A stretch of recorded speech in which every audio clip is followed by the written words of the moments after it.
नवाते हैं, पार्वती और शिव शंकर को शीश नवाते हैं, हम शीश नवाते हैं, तुमको हरियाली तीज की ये कथा सुनाते हैं, हम महिमा गाते हैं।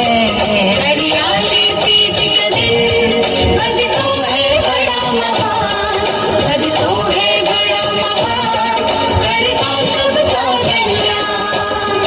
ये उन दिनों की कहानी है जब भगवान ब्रह्मा ने पृथ्वी को आबाद करने के लिए अपने पुत्र दक्ष प्रजापति को सौंपा।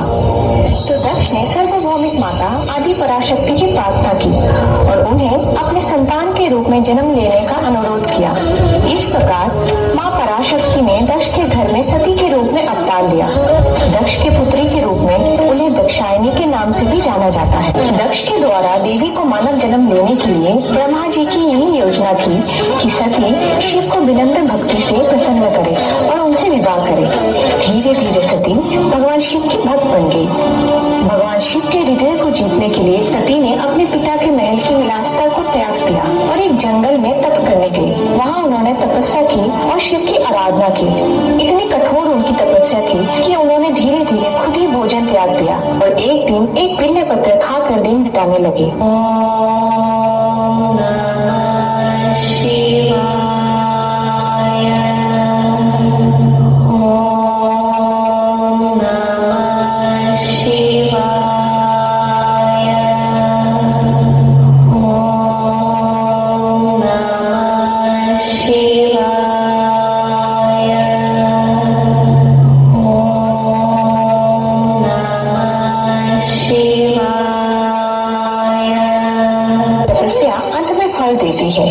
उनकी भक्ति की सीमा को महसूस करते हुए शिव ने स्वयं उनके सामने प्रकट होने का फैसला किया और फिर सती की इच्छा को स्वीकार करते हुए वो उन्हें अपने दुल्हन के रूप में लेने के लिए तैयार हो गए।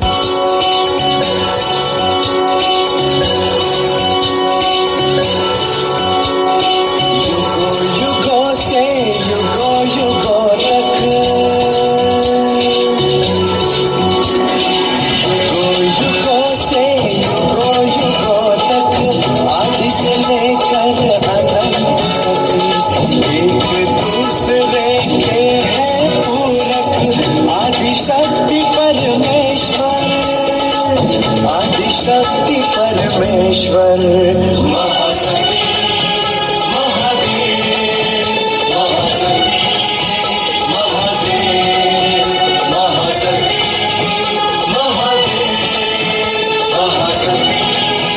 महासती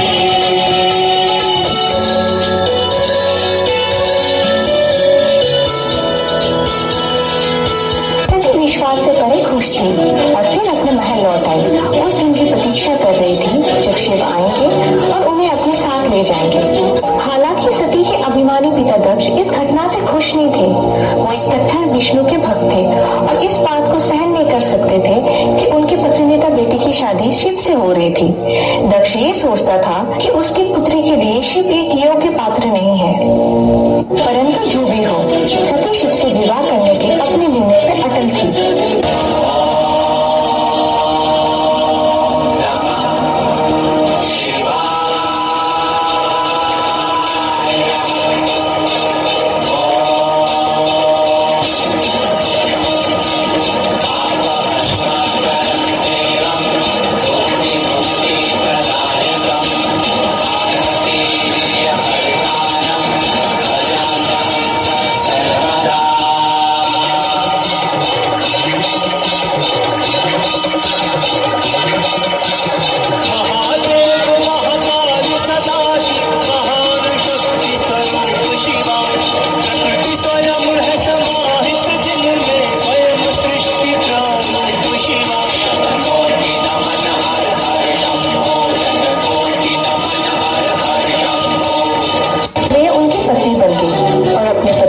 शिव के साथ रहने के लिए कैलाश चली गई। शादी के तुरंत बाद दक्ष ने अपने महल में एक भव्य यज्ञ का आयोजन किया, जहां उन्होंने सभी राजाओं, राजकुमारियों, देवी देवताओं को आमंत्रित किया था। और उन्होंने सती और शिव को आमंत्रित ना करने का फैसला किया। वो अभी भी अपनी पुत्री से नाखुश थे और उन्होंने शिव और सती दोनों का अपमान करने की योजना बनाई। इधर कैलाश में यज्ञ के बारे में जानने के बाद सती ने शिव से उनके साथ जाने के लिए विनती की। शिव ने अपनी इच्छाओं से जाने की आज्ञा देने से इनकार कर दिया, परंतु सती ने उस कार्यक्रम में भाग लेने के लिए दृढ़ संकल्प किया और शिव की इच्छाओं के विरुद्ध चल पड़ी अपने पिता के राज्य के लिए। शिव ने सती को वहां ना जाने की चेतावनी दी थी, ये जान के कि वहां उनका अपमान किया जाएगा। हालांकि तब सती उनकी बात अनसुनी करके चलने लगे, तो शिव ने सती की सुरक्षा के लिए अपने गण को उनके साथ भेज दिया। यज्ञ में सती को आते देख दक्ष गुस्से में उन पर चिल्लाने लगा और उनका अपमान करना शुरू कर दिया। दक्ष ने सती और शिव को बहुत अपमानदायक बातें सुनाई। दक्ष ने यह स्पष्ट किया था कि ना उनका और ना ही उनके पति का कभी यहाँ पे स्वागत होगा। सती ने अपने पिता के साथ विनम्रता से बात करने की कोशिश की और उन्हें ये कहा कि शिव एक अद्भुत पति है और उनकी शादी कितनी खुशहाल है। हालांकि दक्ष ये सब सुनकर भी बहरा बना रहा और बस सती और शिव को अपमानित करता रहा सबके सामने। अंत में सती से और सहन नहीं हुआ। उन्होंने पूर्व में दक्ष और प्रसूति को चेतावनी दी थी कि अगर उनका किसी भी तरह से अपमान किया गया तो वो उन्हें छोड़ देंगे। सती ने तभी क्रोध में देवी आदिशक्ति का रूप ले लिया। उन्होंने खुद को दक्ष से मिलवाया, ये कहते हुए कि वे अनंत शक्ति है।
जोरदार तालियां बजा दीजिए प्लीज।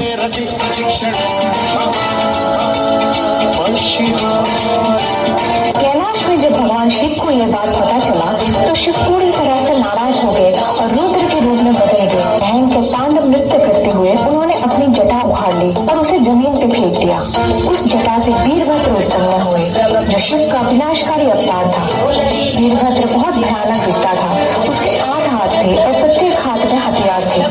फिर दूसरे जटा से भद्रकाली की उत्पत्ति हुई जो सर्वोच्च देवी का एक प्रचंड और बेहद भयानक अवतार थी। वीरभद्र और भद्रकाली ने दक्ष का नाश करके उनका गला काट दिया। इसके बाद शिव ने अंगदा फिर से जीवित कर दिया जिन्हें मार दिया गया था। यहाँ तक कि उन्होंने दक्ष को भी जीवन दान दिया। इसके बाद शिव ने दक्ष के सिर को बकरी के सिर से जोड़ दिया। शिव की करुणा और कृपा देखकर दक्ष आखिर में बदल गए और भगवान शिव का एक भक्त बन गया। शिव सती के वियोग से पूरी तरह से टूट गए थे। उन्होंने सती के जले हुए शरीर को अपने कंधे पे ले लिया और पत्नी वियोग में उसके साथ दुनिया भर घूमते रहे। सती का पुनर्जन्म पार्वती के रूप में हुआ। पर्वतों के राजा उनकी पत्नी लीलावती की बेटी थी। बचपन से ही पार्वती शिव को प्यार करने और उनकी पूजा करने के लिए समर्पित थी।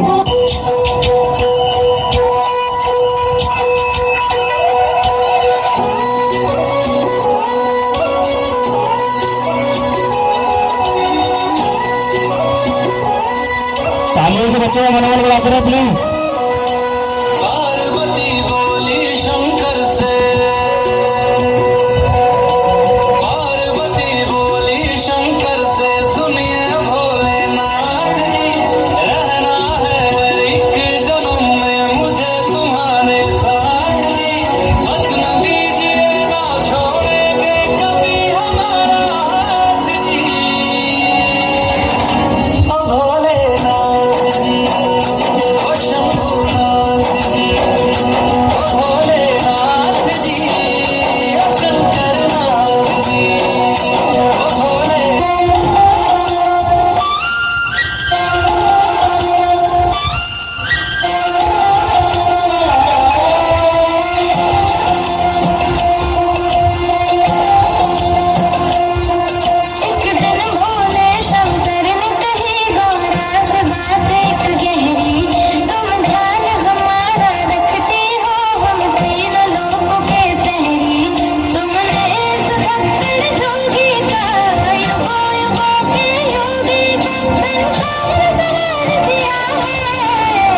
सुनाते